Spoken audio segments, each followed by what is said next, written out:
It's Marat, and on this edition of Does It Suck, we have the Born Primite Savage 1 training shoes. Okay, so let's get into it. First of all, let's take a look at the construction of the shoe. Based on the look first, okay, it's a very minimal looking shoe, and I actually like that a lot about it. It does have some branding. I got the white with the USA Born Primite logo right there. They also have the Born Primite logo on the tongue. They have Born Primite written right there. Born Primite logo on the heel, and then the one on the side here for the Savage 1. Not a lot to these, and that's okay. I think these look really great. They also have these, and I think all white, a white with a gray sole, and all black, and black with a gum sole. I just hope they come out with more colors in the future, because as CrossFitters we really like a lot of colorful shoes and stuff like that. A lot of the brands make them, and I think they sell really well, so hopefully they come out with those. First thing about the construction is it has an anatomical toe box, meaning it is a wide toe box, much wider than you would see something on like a Nike. And I feel it's a little bit wider than the Nano X2s and X3s, which are the latest from Reebok. It does have a 4mm drop, so you can have a little bit of a flatter ground feel to them. Some people like that, some people don't. I'll get into my opinions on that later on. It has a knit upper with a mesh tongue. So you see the upper is a knit material. It is not really flexible, not like stretchy, but the material does breathe very well, and you can move your foot around in it. The tongue is this single layer thin tongue, and it is gusseted on the inside, so it will move around. So if you have problems with tongues kind of sliding left and right, these won't do it, which is very good. It has a dual density footbed, which means it has a heavier density in the heel for heavier lifting, and then it's softer in the forefoot for things like running and jumping and things like that. It also has an EVA compound midsole. It's lightweight, high cushion, high rebound, and this is all coming from their website, all of these specs. It has a molded rubber outsole. The cool thing about it has threads going in two directions. So first, you have the threads going across the shoe, and that's basically for your normal thread where you're doing jumping, burpees and stuff, and the grip on that is really, really good. The interesting thing is you also have these threads going up along the shoe, which is supposed to be good for lateral support. Now, in CrossFit, we don't do a lot of lateral side-to-side stuff besides shuttle runs, and I have done some shuttle runs on these, and the grip is actually pretty good. I'm able to stop, turn, and go pretty quickly, so that's a really good feature that they added in it. For people who do more type of training, that they do more lateral work, I think this will be good for them. It has a TPU heel stabilizer, basically for a more steady heel feel, and a TPU overlay here on the front. This bumper here on the toe, I think it comes up enough. I like ones that come up pretty high, but this one comes up enough that you get some pretty good grip on burpees, so I've been pretty happy with that. The last feature that they talk about on the website is the laces. It is a tubular type of lace. It's supposed to be for better hold so that they don't untie, and I have found that to be true. I just single tied them and they haven't untied at all, running, jumping, lifting, anything, so they have been very good for that. We'll go into the does it suck part right away, and then I'll talk about what I like and what I don't like about these. These shoes do not suck. I really like these a lot. I've been wearing the Nano X3s exclusively before these came out, and I really, really like these a lot, especially compared to those X3s. The X3s I think are a great shoe. I'm having some durability issues with those, and I was very interested to try these. I'm a big fan of Born Primite overall as a company. In the colder months, I basically live in their joggers. I have their shorts, shirts. They use really high quality materials. Their stuff is very durable and extremely comfortable. So if you haven't tried their shorts, joggers, t-shirts, definitely give them a shot because it's very comfortable. And I also align with a lot of their mission statement, how they're very patriotic with their branding and their messaging, and they kind of hold true to their values, which I like.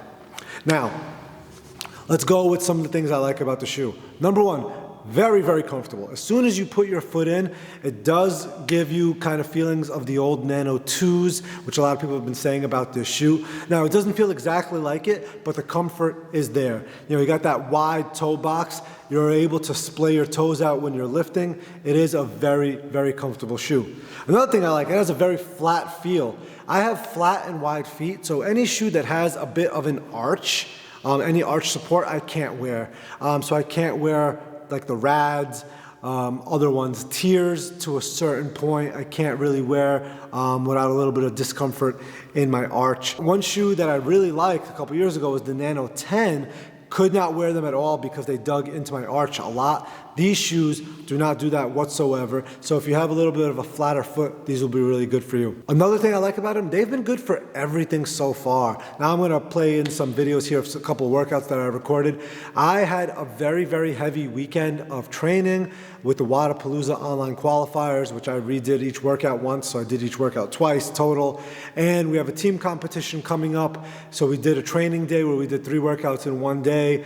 And then today I did box step-ups, thrusters, running, and back squats, and this was good for everything. And I will get to one of those things in the cons, so stay tuned for that. The other thing I really like about this is that I have no burning or cramping in my arches.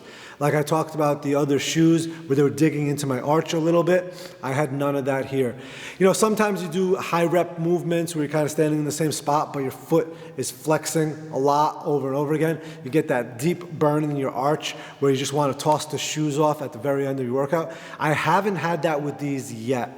Now, I haven't done a lot of double unders yet or a lot of shoulder to overhead, which those things do tend to burn, but with all the other movements, very high rep box jumps, wall balls, things like that, I haven't had that feel whatsoever. So for me, the best part about these shoes is that when I'm working out, I'm not thinking about my feet. That is a very important thing. When you're struggling through a hard Metcon, the last thing you want to do is think about, my feet hurt. Can't wait to get these shoes off. Don't have any of that in this so far. So a couple things I don't like. Now, this isn't a perfect shoe, even though I do like it a lot. A couple things I don't like. I do prefer a more cushioned tongue. Like the new Nanos, the new Metcons, they have a little bit of a cushioning on the tongue, which I really like. It's just a little bit more comfortable. That's not to say that this is uncomfortable, because it's not. I just personally do prefer a little bit of more cushioning in the tongue.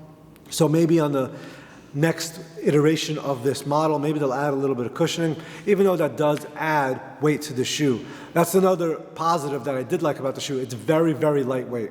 Right? I don't know exactly how much it weighs, but it's significantly lighter feeling than the Nano X3. Another thing that's a little bit of a negative for me, and this is purely personal, is that 4mm drop. Now, it is great for things like running, jumping, lighter barbell stuff, but for me, I don't have the best ankle flexibility in the world. Now, it's definitely not terrible, but I like a little bit of more of a higher heel drop, so that's why I like the Nano X3s a lot. They have a 7mm drop, and just that little bit makes a little bit of difference for me. So today, during my workout, I put in Versalifts. I don't know if you can see those. It's a little bit of a heel raise.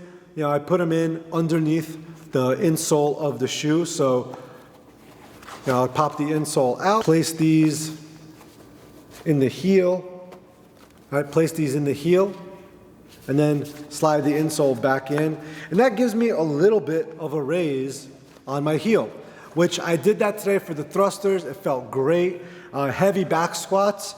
Today we're back squatting up to 345 pounds for 3 sets of 3, and it felt really good. So I did 2 sets with the Versalifts, and then I did 1 set without them, and I did feel a little bit of a difference. I do prefer them with the Versalifts inside to get a little bit of that heel raise, and I will be doing that on some heavy squatting days. Things like wall balls and things like that, I don't think it's that big of a deal, but thrusters today were at 135 pounds, and again, the heavy back squats, it did feel a little bit better for me. It felt like I was able to keep my heels grounded a little bit better. Sizing, go true to size, okay? I've been kind of all over the place with my shoe sizes lately in the last couple years. Things like, I've always been a size 10. Things like tier, rad, strike movement, I'm a 10 in those. The last couple years in the Nanos from Reebok, I've been 9.5. And then Nike, the last pair of Nikes I had was the 8. So the 8 and before, I was a 10.5. So kind of all over the place. I did buy these in a 9.5 and a 10 to see which one I like better. And 10, my true to size, they fit great, super comfortable, okay? So These retail for $130 on the Born Primitive website. I do highly recommend them if you CrossFit or do any cross training in general. I will be buying another pair of these in a different color, so I do really like these so far. I still have a few other movements to do in them, things like double unders, heavy deadlifts, which I'm doing tomorrow, and I will not be using the VersaLifts in the deadlifts to get more of a ground feel. So overall, I like these shoes a lot. They do not suck. If you like this review, leave me a comment down below. Let me know what you think. And if you want me to do other reviews, if you've been following me on Instagram over the last couple of years, I've been doing Does It Sucks mostly on energy drinks, but I have tried literally every training shoe out there. So if you like this style, and I will not hold back on the shoes I don't like because there's many of them, talking to you, Noble, I will let my opinions be known because I buy all of these and I will continue to buy them because I like CrossFit shoes. I don't know, I guess it's a CrossFit thing. But leave me a comment down below, let me know what you think, and I'll see you guys in the next video.